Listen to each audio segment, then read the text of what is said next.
বিহালীত প্ৰদেশ কংগ্ৰেছৰ সভাপতি ভূপেন বৰাই বজালে উপনিৰ্বাচনৰ ৰণধংকা। পল্লৱ লোচন দাসক নেতা কংগ্ৰেছেই বনাইছিল আৰু কংগ্ৰেছে ৰোৱা পুৰণি গছ উভালি কৰ্মীসকলে এইবাৰ নতুন গছ ৰোপণ কৰিব। বিহালীৰ উপনিৰ্বাচনৰ বাবে শাসকীয় বিজেপি দলে কুচকাৱাজ আৰম্ভ কৰাৰ সমান্তৰালকৈ বিৰোধী কংগ্ৰেছ দলে প্ৰস্তুতি আৰম্ভ কৰিছে। বিহালীত প্ৰদেশ কংগ্ৰেছৰ সভাপতি ভূপেন বৰাই বজালে উপনিৰ্বাচনৰ ৰণধংকা।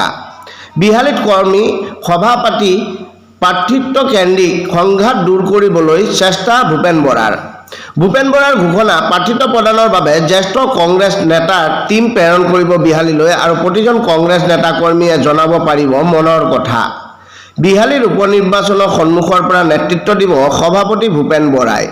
প্ৰতিটো মণ্ডল আৰু বুথলৈ নিজেই যাব ভূপেন বৰা। বিহালীত কংগ্ৰেছ কৰ্মীলৈ ভূপেন বৰাৰ আহ্বান, উপনিৰ্বাচন জিকাৰ সপোন দেখক। বিহালীত বিজেপিয়ে কাক খেলাব চাই ল'ম বুলি মন্তব্য কৰা ভূপেন বৰাই কয় যে পল্লৱ লোচন দাসক নেতা কংগ্ৰেছেই বনাইছিল আৰু কংগ্ৰেছে ৰোৱা পুৰণি গছ উভালি কৰ্মীসকলে এইবাৰ নতুন গছ ৰোপণ কৰিব। ভূপেন বৰাই কয় যে মই বিহালীত নিজে উপস্থিত থাকি নিৰ্বাচনত নেতৃত্ব দিম। মই ঘৰে ঘৰে যাম। 30 জুনৰ ভিতৰত বিহালীত উপনিৰ্বাচনী কাৰ্যালয় মুকলি কৰিবলৈ নিৰ্দেশ ভূপেন বৰাৰ। আনহাতে ভূপেন বৰাই উপনিৰ্বাচনত অৱতীৰ্ণ হ'ব নেকি সোধা প্ৰশ্নৰ উত্তৰত ভূপেন বৰাই কয় যে মানুহৰ জল্পনা কল্পনা থাকে যদিও এতিয়ালৈকে এই সম্পৰ্কে হোৱা নাই একো সিদ্ধান্ত।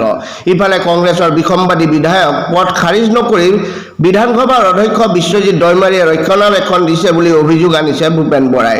হিমাচল প্ৰদেশক কংগ্ৰেছে অভিযোগ দিয়াৰ 15 দিনৰ ভিতৰত অধ্যক্ষই ব্যৱস্থা লৈছিল যদিও অসমত অধ্যক্ষই লেহেমীয়া গতিৰে আগবাঢ়ি বিজেপিৰ কাৰ্যালয়ত কংগ্ৰেছৰ বিধায়ক ঘূৰি ফুৰাটো নেদেখাৰ ভাও জুৰিছে বুলি তাৎপৰ্যপূৰ্ণ মন্তব্য দিয়াৰ লগতে বিজেপিক তীব্ৰ সমালোচনা কৰে সভাপতি ভূপেন বৰাই। বিহালীত 2021 চনৰ বিধানসভা নিৰ্বাচনকে প্ৰমুখ্য কৰি আগৰ কেইবাটাও ইলেকশ্যনত কংগ্ৰেছ দলে হাতৰ চিনত ইলেকশ্যন খেলা সুযোগ পোৱা নাছিলে। এইবাৰ 2024 চনত আমি যিটো ভোট পাইছোঁ, হয় আমি বিজেপিৰ লগত বিহালীত হাৰিছোঁ, কিন্তু 2021 চনত যিটো সমষ্টিত আমি 21,000 ভোট পাইছিলোঁ, আমি 2024 চনত আমি ইমান শক্তিপূৰ্ণ যুঁজ দিব পৰা নাছিলোঁ। মিছা কথা কৈ লাভ নাই। আমি বিজেপিৰ লগত টকা পইচা ফেৰ মাৰিব পৰা নাছিলোঁ। আমাৰ কৰ্মীসকলে মনৰ জোৰত খেলিছিল। তাৰ পাছত আমি 43,000 ভোট পাইছোঁ। অৰ্থাৎ যিটো সমষ্টিত এছেম্বলি ইলেকশ্যন খেলা নাছিলোঁ, তাত আমি 0ৰ পৰা 43,000 ওলাইছোঁ। হয় আমাৰ বিৰোধী ঐক্য আছিলে।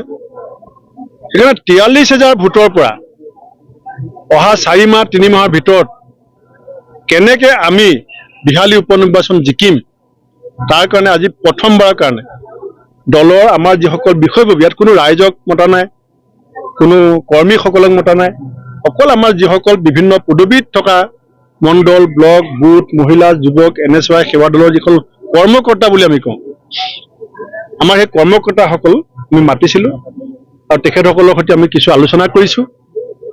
আৰু মোৰ দৃঢ় বিশ্বাস যে আজিৰ তাৰিখত আমাৰ বিহালীত যিটো আমি উপনিৰ্বাচন খেলিম, সেইটো 43,000ৰ পৰা আৰম্ভ হ'ব।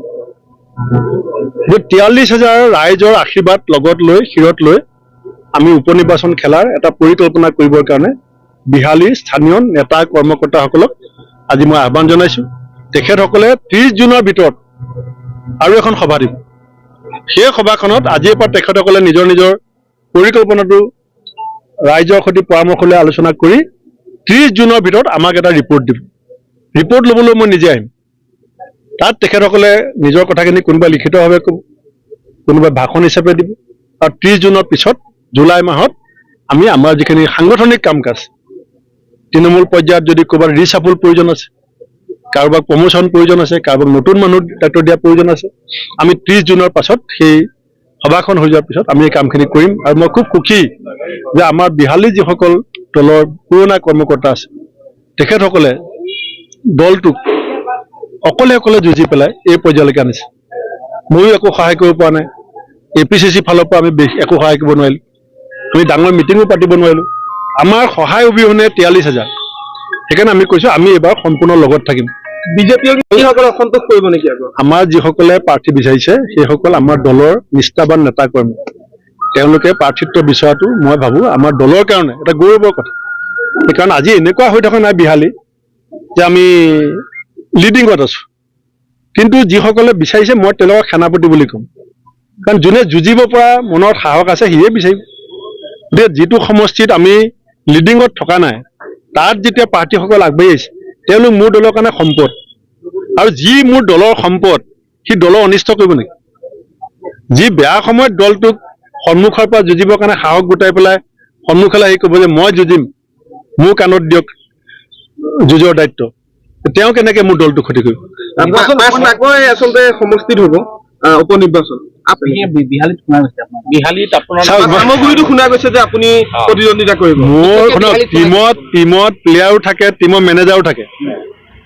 এতিয়া দলৰ নেতৃত্বই মোক বনাইছে টিমৰ মেনেজাৰ। যেতিয়া আপুনি এটা টিম বনাই যিকোনো খেলৰ কাৰণে তাত প্লেয়াৰ থাকে আৰু মেনেজাৰ থাকে, গতিকে মোক এতিয়া মেনেজাৰ বনাই থৈছে।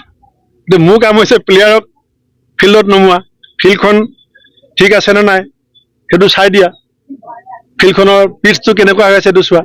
গতিকে মই প্লেয়াৰ হ'ব লাগিব কথা নাই, মই প্লেয়াৰৰ মেনেজাৰ প্লেয়াৰ হয়, সেইটো দেখা যাব। তেনেকুৱা সিদ্ধান্ত এতিয়ালৈকে ক'তো আলোচনা হোৱা নাই। এইটো জল্পনা কল্পনাটো অন্ত নাই, জল্পনা কল্পনা কৰাত কোনো বাধাও দিব নোৱাৰে, কিন্তু বিহালীত আমি উপযুক্ত প্ৰাৰ্থী বাছি উলিয়াম। ২৬ৰ কাৰণে মুখ্যমন্ত্ৰী হিমন্ত বিশ্ব শৰ্মাই নতুন টিম তৈয়াৰ কৰিম বুলি কৈছে, তেওঁ মন্ত্ৰীসভাৰ বদল কৰিব। ত কংগ্ৰেছৰ কিবা নতুন টিম তেনেকুৱা বা তৈয়াৰ কৰা হ'ব নেকি? বিহালীত আজি কি আৰম্ভ কৰিছো? আজি বিহালীত যে 4 তাৰিখে ৰিজাল্ট দিছে, আজি আমি 11 দিন হৈছে ইলেকশ্যন ৰিজাল্ট পোৱা, আমিতো জিৰণি লোৱা নাই। পৰহি মই ৰঙানদীত মিটিং কৰিছোঁ, আজি ৰাতিপুৱা তেজপুৰত আছিলোঁ, এতিয়া বিহালী পালোহি, জোনাইৰ পৰা সোণাইলৈ গৈ আছোঁ। 30 জুনৰ ভিতৰত আপুনি চাব বিহালী কংগ্ৰেছৰ চেহেৰা। 30 জুনৰ ভিতৰত আপুনি বিহালী কংগ্ৰেছৰ চেহেৰা আপোনালোকে চাব, আৰু আপোনালোকে মোক ক'ব যে আজি 15 জুন, 30 জুনলৈকে আপোনালোকে এটা পৰিৱৰ্তন দেখিব। ন্যায়ালয়ৰ দ্বাৰস্থটো টেকনিকেল কথা। আচলতে বিধায়কৰ ক্ষেত্ৰত আমি যিটো আপত্তি দিছোঁ সেইটো বিধানসভাৰ মাননীয় অধ্যক্ষই নিজৰ বিবেচনাধীন হিচাপে তাক বিচাৰ কৰাৰ তেওঁক সাংবিধানিকভাৱে আইনগতভাৱে ক্ষমতা আছে, কাৰণ he is the custodian of the assembly authority. তেওঁ যদি লেহেমীয়া কৰি তেওঁলোকক সুৰক্ষা দিবলৈ বিচাৰে বা আমি তেওঁ সিদ্ধান্ত দিব নিবিচাৰে, তেতিয়া আমাৰ গুৰিত বিকল্প কি আছে? আমি বিচাৰি আছোঁ বিধানসভা অধ্যক্ষ ডাঙৰীয়াই চূড়ান্ত সিদ্ধান্তটো আমাক জনাই দিয়ক। লেহেমীয়া হৈছে নেকি? নিশ্চিতভাৱে। হিমাচলত যেতিয়া আমি কমপ্লেইন দিলোঁ 15 দিনৰ ভিতৰত MLA পদ খাৰিজ হ'ল।